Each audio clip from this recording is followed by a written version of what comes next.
Saudações a todos, vamos iniciar mais uma sessão de apresentação da nossa playlist denominada Termodinâmica. Vamos dar prosseguimento. Nós estávamos durante a última aula, a aula imediatamente anterior a essa, analisando as isotermas de Van der Waals.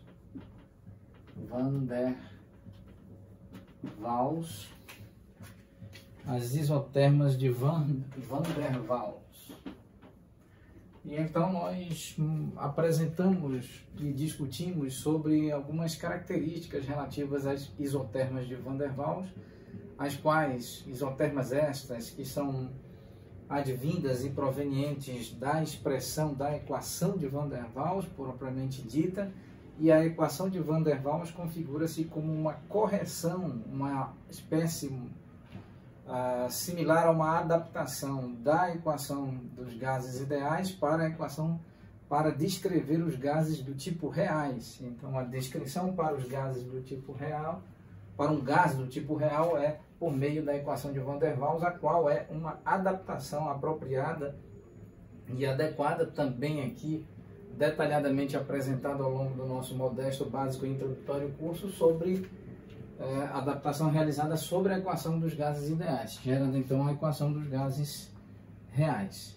Muito bem, vamos continuar a análise agora mais algébrica, pois durante a aula imediatamente anterior a essa nós fizemos uma análise sobre o comportamento assintótico da curva das isotermas, bem como para volumes relativamente grandes, para temperaturas muito maiores do que a variação de pressão. E então analisamos o comportamento da equação de Van der Waals, mostrando que para volumes relativamente grandes, bem como para temperaturas muito maiores do que a variação de pressão do ponto de vista numérico, isso gera um comportamento muito similar às curvas do tipo hiperboloides, né?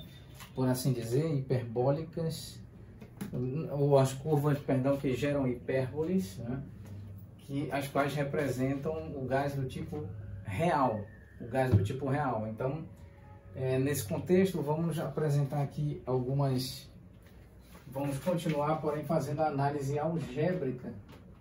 Então, precisamos de um detalhamento das constantes para nós usarmos a mesma nomenclatura utilizada durante nas últimas aulas. Vamos mais uma vez aqui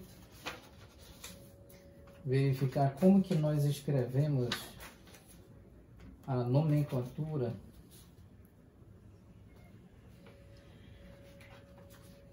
Vamos fazer a adaptação dessa nomenclatura.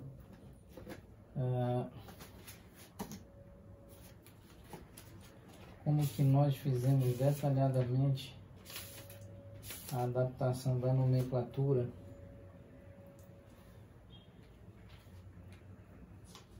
Então aqui nós temos a pressão mais a constante A dividida pelo volume ocupado pelo gás elevado a expoente 2 multiplicado pelo volume ocupado pelo gás menos a constante B.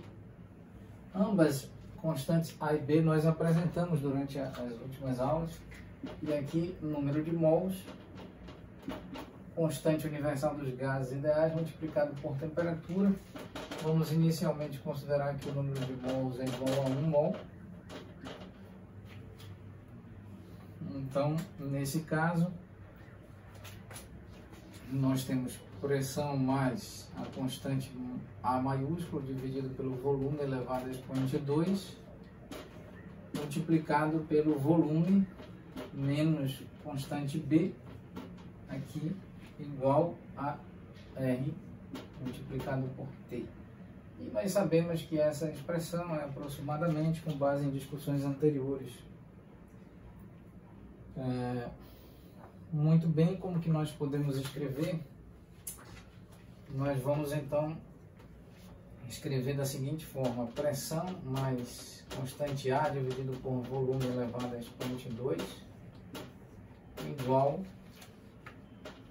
aproximadamente R multiplicado por T dividido por volume ocupado pelo gás menos constante B. Pois bem, e assim nós podemos escrever a pressão como aproximadamente R multiplicado por TT de temperatura, volume ocupado pelo gás menos o B, e aqui menos a constante A dividido pelo volume elevado a expoente 2. Podemos escrever a pressão aproximadamente dessa forma. Vamos então encerrá-la nesse ponto e vamos resgatar apropriadamente quais são os valores, tal como nós definimos em aulas anteriores, sobre a constante A e a constante B. Muito obrigado a todos.